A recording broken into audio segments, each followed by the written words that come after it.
He turned to Thorgrim. "I'm getting out of this cursed rain. When they reach the gate, send word to me. If they choose to attack, I'll trust you can hold them off." Thorgrim grinned. "I'll call for help, Lord, if there's a danger of them overrunning us." Thorgrim climbed down from the wall and crossed the plank road to his hall. He could feel the effects of the fight in his arms, in various bruises, in the laceration in his side which had not been attended to. No one seemed to think the brawl had been more than an outbreak of the spontaneous violence to which bored, half-drunk, frustrated men who lived lives of violence, were prone. But Thorgrim could not shake the image of Kiashtan making his bold attack, sword and axe in hand, mail gleaming dull in the rain, his chief men surrounding him. The fire inside the hall was roaring, and the relief was immediate as he pushed through the heavy oak door. He reached up to undo the cloak which he had somewhat pointlessly donned, but his slave, a young Irishman named Shaun, was there in an instant. Shaun had been wounded and left behind in the Irish attack on Vik-lo the previous year. He was not the smartest lad, which was why he had not yet contrived to escape, a thing that should have been fairly easy to do, but he served Thorgrim tolerably well. Shaun took Thorgrim's cloak and set it aside, then took the sword and belt that Thorgrim handed him. Thorgrim did not bother to tell Shaun to dry and oil Irontooth, because Shaun knew what to do without being told. Shaun had gained considerable experience in dealing with rain-soaked gear. He met Thorgrim's eyes and gestured to a dry tunic and leggings that were laid out on a bench near the fire. They had no language in common, which made things awkward at first. When necessary, Harald, who had all but mastered the Irish tongue, translated Thorgrim's commands. But now that was rarely needed.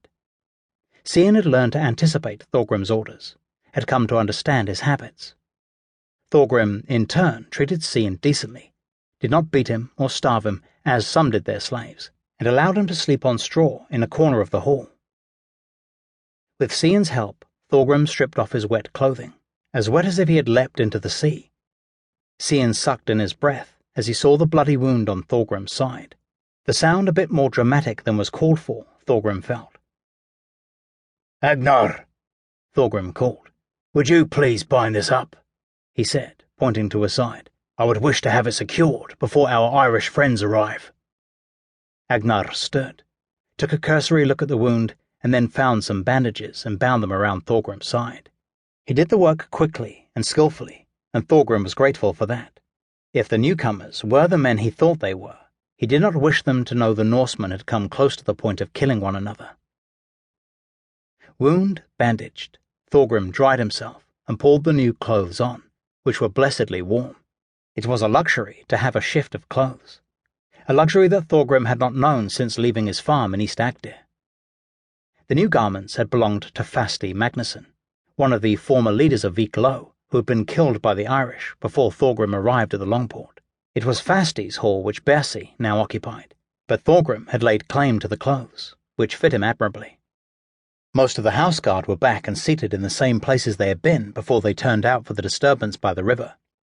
The windows were shuttered against the storm, and the only light in the hall came from the great fire in the hearth, which made for brilliant illumination within a dozen feet of the blaze, and increasing dark and shadow in the farther reaches of the big room. Gusts of wind and rain hammered the building, and blew smoke back through the smoke holes in the roof, until it swirled around above the men's heads.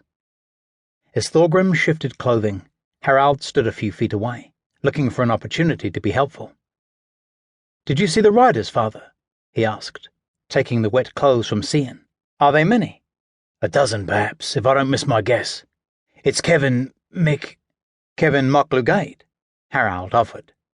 Thorgrim struggled with the odd Irish names, but Harald seemed able to pronounce them like a native, if Thorgrim was any judge, which of course he was not. "Yes, Kevin Mocklugate," Thorgrim repeated, mangling the pronunciation once again. "Him and his guard."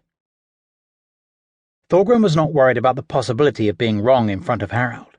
They were father and son, and after more than 2 years of raiding and voyaging in each other's company, there was nothing Harald did not know about him, the good and the bad, the strength and the weakness. And still, Harald seemed to view him at times as some character from the old stories of the gods, some denizen of the Asgardian realm. Thorgrim was content to leave that impression intact, and he knew that the occasion